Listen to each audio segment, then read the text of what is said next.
Most people look at a map of Cedar Point and see 18 coasters and think, I'm going to hit them all. But in reality, the park is a high-speed logistics puzzle. Between the Siren's Curse hype and the fact that walking from Gatekeeper back to Still Vengeance is a literal mile, your time disappears pretty fast. If you don't have a plan for how you're moving through that peninsula, the park is going to solve that puzzle for you. And usually the answer is spending half your day in just a couple of very long lines. This is Coaster Stories, and we are looking at amusement parks through a different lens. We analyze how to get the most out of your day. Today, I'm showing you the tool I built to solve the most important question for 2026. How many rides can you do at Cedar Point in a single day? There are a few chaotic variables that play into this whole formula. Let's first talk about the big three friction points. First of all, we've got the big hype of Siren's Curse. This is the new thrill ride that's on the block at Cedar Point. Everyone's going there for their very first ride. That creates a bottleneck that ripples throughout the entire park. Secondly, it depends on the day of your visit. Depending on that day you pick, you're either walking into a ghost town where you can marathon Magnum XL, or you're walking into a crowded nightmare where you're only able to get a few rides that day. Then another big factor to consider is the time it takes to walk between rides. Cedar Point is literally a mile long. If you walk from Gatekeeper to Still Vengeance and back, you just spent 40 minutes not riding anything. In a 7-hour day, that could be a massive amount of your time spent just walking around. Let's run up a test scenario here. I've got my ride count calculator handy here. So we're going to calculate how many rides you can get in a day at Cedar Point. Let's plug in some standard hours here. So let's look at one day at the park, 7 hours. Let's say like around 90 minutes for food, bathroom, all that stuff. And then also for walking around the park. Let's add 45 minutes, but again, it might be longer than that, but let's just go with this scenario for right now. Let's assume that you're visiting on a Friday in September, so the crowd level is going to be a medium.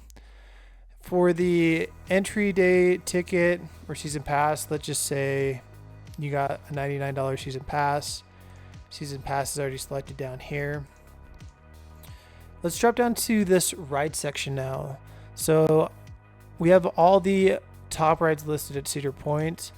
Let's just say we've got a must do for Siren's Curse, Still Vengeance, for Maverick.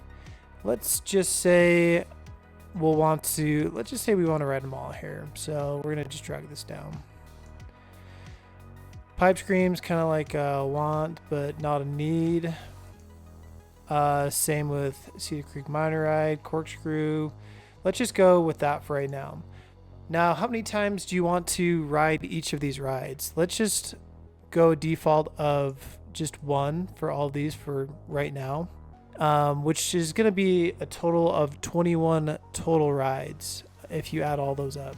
Now, if we come over here to our day at a glance, you actually won't be able to finish this amount of rides without a fast pass, which is kind of interesting based off your park hours, your break, and the number of days you're visiting, along with the rides you want to ride. In this scenario, you'd only get 9 total rides without a fast pass, which is kind of wild. Let's look at another scenario here. We're going to look at giving ourselves a little bit more breathing room. So let's change our total time at the park to, let's just say, 10 hours. And let's give ourselves an extra day at the park as well. Let's keep our time there the same for the break time, the 135 minutes.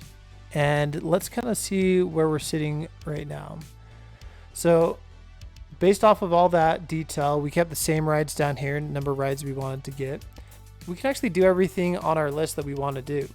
We have right here, without a fast pass, we can ride all 21 rides. And then over here under the heads up, it's showing that we have 5.3 hours, so which is equivalent to about 5 hours and 15 minutes of time to spare in our day. So it gives us a little extra room to either go to a show, take a longer break, maybe if you want to go back to the hotel and take a nap if you're staying on site. It gives you a lot of options here. Let's try another scenario here. So we're going to go back to that original scenario. So we'll have 1 day at the park, 7 hours at the park, back to our 135 minutes. Let's change the crowd level to high from medium. If you look over here, as I change that from medium, you'll have a total of 9 rides here that you can get in that day. If you change it to high, it drops down to 7 rides that you could ride out of those 21 rides. So another factor is that crowd level. So depending on the day you visit is going to be a major factor in how many rides you're actually going to get that day. It's nice to have this visual indicator here of roughly how many rides you might miss out on if you go during a very busy day, like say for instance a Saturday in July. Okay, jumping now to the fast lane, which I have always thought of as a cheat code to amusement parks. And if you have the money to spend it and you only have say a day at the park at Cedar Point, it may be worth it. So we're going to go back to our original scenario. 1 day at the park, 7 hours in the park, our same break time, and then the crowd level being medium. But in this case, let's say we're going to get a fast pass that day. So let's just say the fast pass, I mean, they can go for a lot of money. So somewhere in the ballpark of $150 to $180. So let's put it at actually $180. And then for the fast pass number of days, we're just doing 1. Now that we've input all the variables in for a fast pass day, then let's look at our data at a glance. So if we buy the fast pass, then it actually allows us to ride all 21 rides. We can fit all rides in here. So if you look at the ride estimate, without the fast pass, we could get 9 rides. With the fast pass, we get 21 rides. What's massive here is that the fast pass actually saves us 2.9 hours, pretty much close to 3 hours of standing in line. So if that's $180 or whatever the fast pass costs that day, if you think about the time it could potentially save you in line, then it could justify whether it's worth it for you to buy that fast pass or not, or say, hey, we're just going to skip on it and just get a couple rides in or get a couple less rides in. So if you get the fast pass, it shows here that you can get 12 more rides, which is 57% more of our list. Down here, again, it gives our recommendation. Just it looks like the fast pass is a win, so it recommends that you should get the fast pass, and it shows you the total cost you'd spend per person for the day, which would be $279, which is a lot. But again, if you only have 1 day at Cedar Point, this could be a good option for you to go for. This tool right here is about setting realistic expectations so you don't end up with a day of disappointment of missing a ride like Top Thrill 2 or Maverick or one of those top rides because you only had 1 day at the park and you try to cram in too much.